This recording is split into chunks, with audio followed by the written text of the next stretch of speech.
E aí, tudo bem? Está preparado? Aperte o cinto. Mateus 6,33. Buscai, pois, em primeiro lugar o seu reino e a sua justiça, e todas as coisas vos serão acrescentadas. Se alguém te encontrasse na rua e falasse para você, eu quero ir para o reino de Deus, você ia falar, ótimo, que bom. E ele perguntasse para você, onde que é o reino de Deus? Você consegue explicar? Você quer ir para o reino de Deus, mas onde que é o reino de Deus?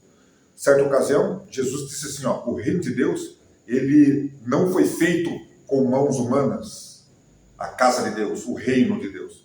Então, já não é a igreja. E ele também diz assim, que está dentro de vós. Eu falei, e agora? Agora complicou. O reino de Deus está dentro de mim.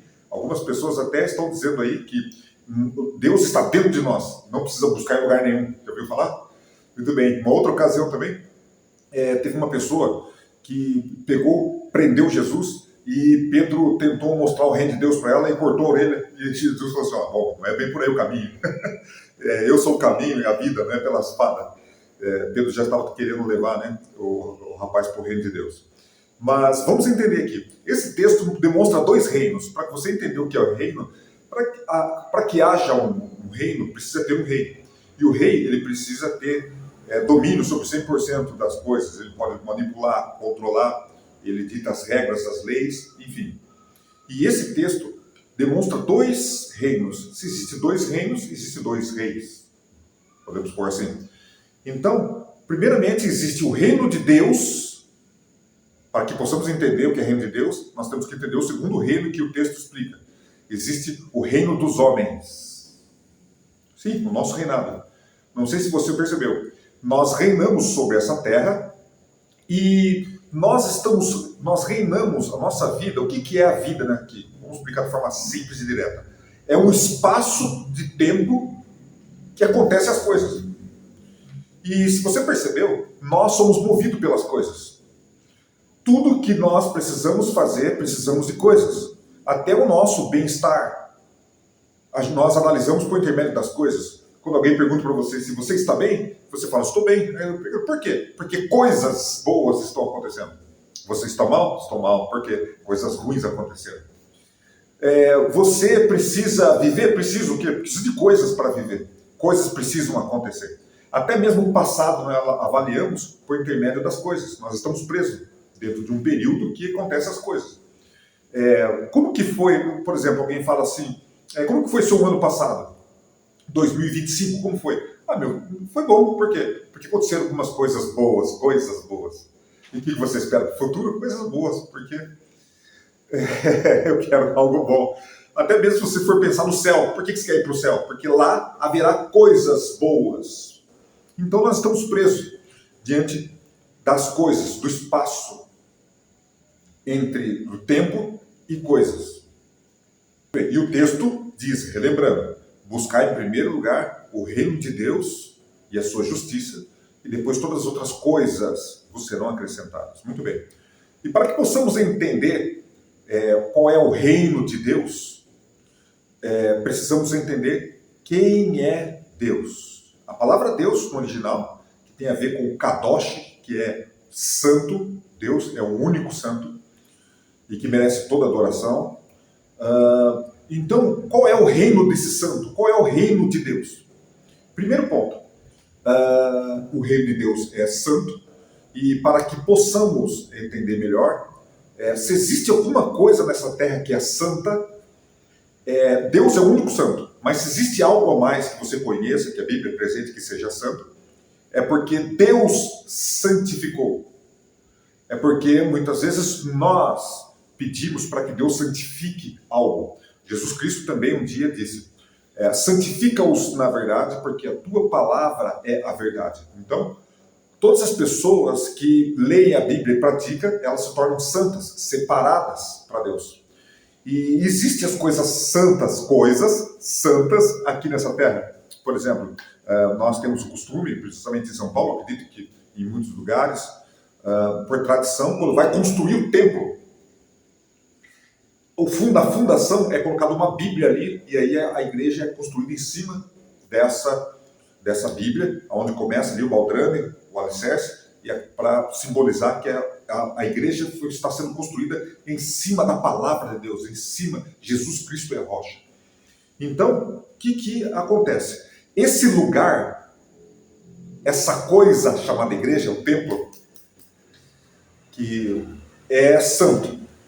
O microfone da igreja é santo, os bancos são santos, porque nós consagramos a Deus e Deus abençoou e santificou isso. Então são coisas separadas para Deus. Só que começa um problema muito grande. Por quê?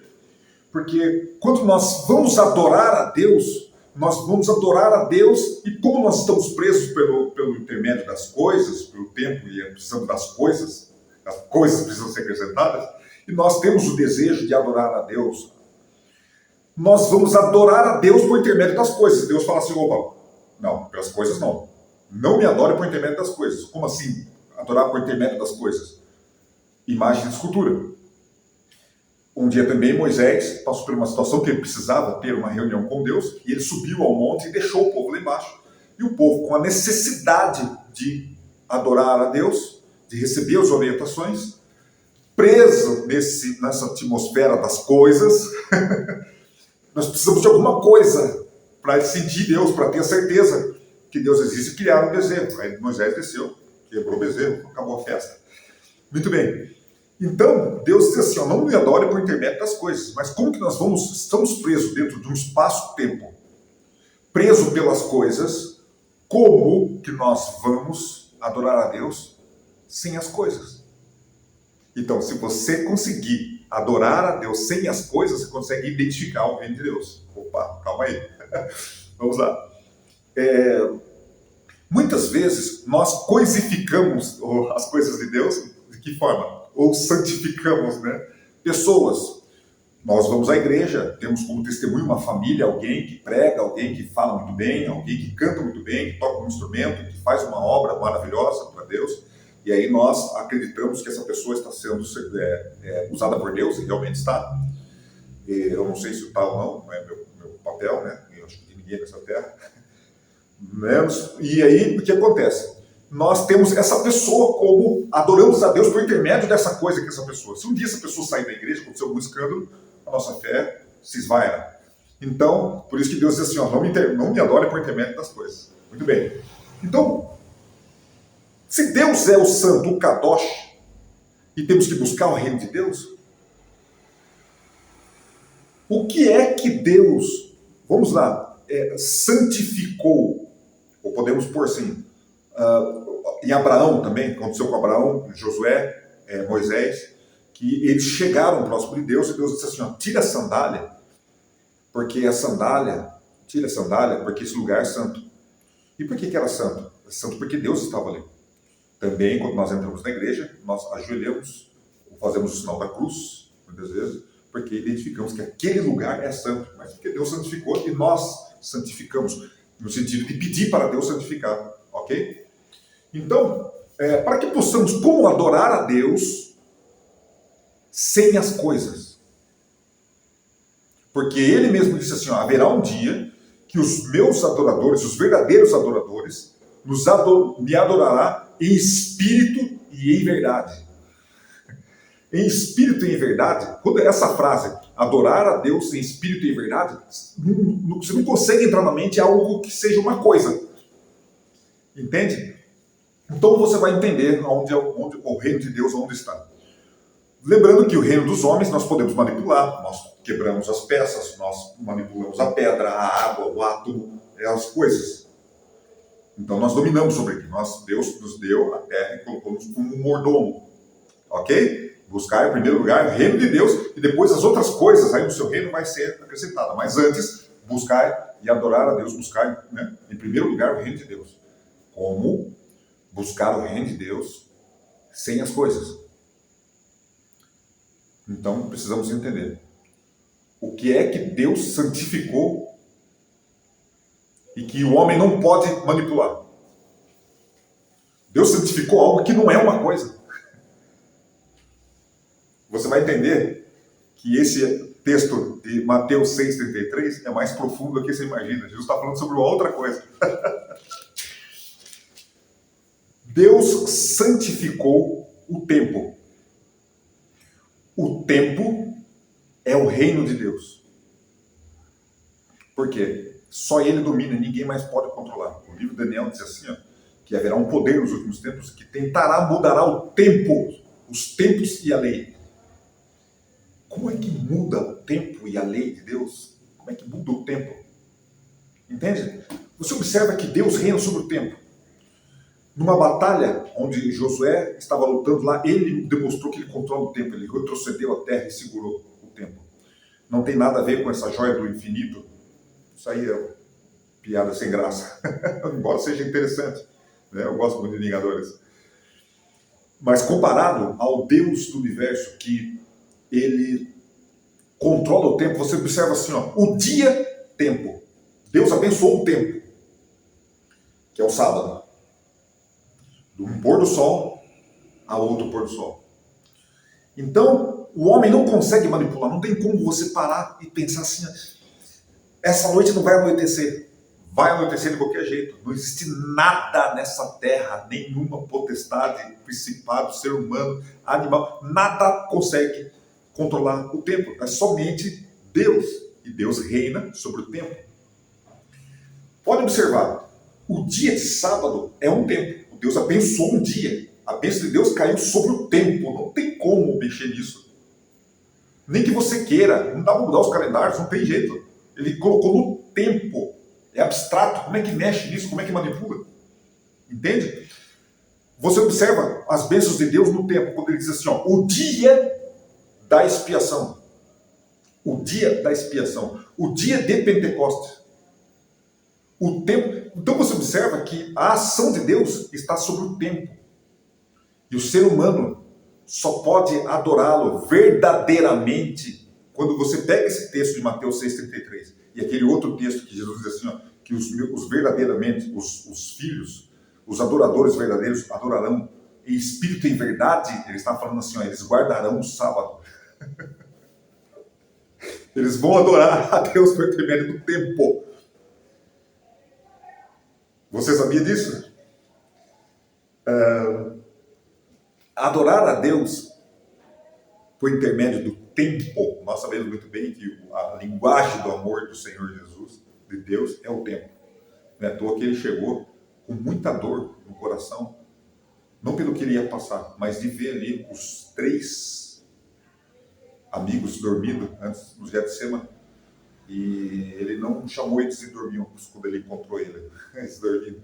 Seu dorminhoco, não. Ele falou assim, ó, mas nem uma hora, puxa, nem uma hora, nem um tempinho, entende? Então, vamos traduzir esse texto de uma forma mais clara agora? Buscar em primeiro lugar um tempo com Deus. Buscar em primeiro lugar um tempo com Deus. Depois, as outras coisas aí na terra vai ser organizada, entendeu? Separa momento com Deus. Fica tempo com Deus. Pode observar. Todas as pessoas da Bíblia, todas as pessoas que encontraram Deus, foram as pessoas que pararam. Muitas vezes você está correndo para lá e para cá com a mente. Por isso que ele diz assim, ó, não andeis ansiosos. Está no mesmo contexto. Esse Mateus 6,33. O Rivotril na Bíblia você se encontra no Mateus, Mateus 6, que ele fala da ansiedade, não andeis ansiosos, tal. E aí ele vem com essa pérola. Então, o que acontece? Todas as pessoas que encontraram Jesus foram as pessoas que pararam. Adão estava lá andando, lá fugindo de Deus, entendeu? A hora que ele parou na árvore lá, que Deus parou, falou assim, olha, Adão. Aí ele entendeu. Certa ocasião, uma vergonha pelo suplício e a morte de Jesus Cristo, homens que acreditavam em Jesus, que não achavam dolo na sua oração, na sua boca, eles, orgulhosos por servir Jesus, depois viram a morte, o suplício e a vergonha. Eles ficaram em Jerusalém, todas as coisas ao redor lembravam Jesus. Olhava para a ovelha, lembrava da frase, eu sou o bom pastor. Olhava para a videira, olhava para o mar, lembrava de Jesus. Eles tomaram a decisão assim, ó, quer saber de uma coisa? Para me tirar isso do coração, eu tenho que ir embora daqui. E eles saíram de Jerusalém. É normal. Você tem um problema numa cidade, você quer sair daquele lugar, você começa a pensar, você tem que viajar, tem que sair daqui desse lugar, você pensa, porque você quer tirar um problema que está dentro de você, na sua mente, está te incomodando, aí você começa a pensar que em viagem vai melhorar tudo, você quer sair do lugar. E eles assim fizeram, e foram lá para Emaús. E no caminho, estavam lá os 3 jovens falando sobre Jesus. Jesus apareceu, eles estavam falando com Jesus, falando sobre Jesus, falando com Jesus, e não perceberam quem era Jesus. Eles só perceberam que era Jesus quando eles pararam lá na casa, lá que ele partiu o pão. Porque enquanto estava andando, e às vezes você vai para um lado, vai para o outro, e fica para um lado, essa igreja é certa, aquele lado não, eu vou para aqui, eu vou para esse lado, eu vou desse terapeuta, eu vou na macumba, eu vou fazer aqui, eu vou viajar, e vai para um lado, fica tentando resolver as coisas, e nisso você não encontra Deus. Muitas vezes você acha que está com Deus por estar preso nas tarefas, nos trabalhos, nas missões, entendeu? E canta aqui, e prega aqui e tal, não tem como, tem que parar. 2 mulheres, Marta e Maria, quem recebeu a bênção? Quem parou? O que o Salmo fala mesmo? Que aos amados Deus dá enquanto dorme. Aqueles que param, quer encontrar Deus, para. Opa, fica em silêncio. Faz um jejum em silêncio. Tira redes sociais, tudo. Se afasta, vai para um campo, fica dentro de casa. Desliga todas essas vozes. Fica um tempo com Deus. Primeiramente, antes de você começar a ouvir Deus, como Elias, ouviu todos os barulhos, os ventos, a tempestade, e depois veio a voz suave. Você precisa parar e esperar abaixar essas vozes, todas essas vozes de influencers, de pastores, de vizinho, da esposa, de todo mundo, abaixar a voz de todo mundo, os seus próprios pensamentos. Você precisa aprender a disciplinar sua mente. No momento vago, nesse momento vago, vai estar somente sua mente. E essa sua mente vai querer te perturbar, dizendo com problemas, contando algo do passado, do presente, e você tem que esperar ela se aquietar. Quando tudo se aquietar, Deus vai aparecer e Ele vai falar com você. Faça isso e volta e comenta esse vídeo. Compartilhe com alguém que você acha que merece ouvir essa mensagem. Salve esse vídeo. É um vídeo que não vai viralizar, não vai ser aquela coisa, mas não é para poucos, é para você mesmo. Beleza? Até a próxima. Psique Verbo.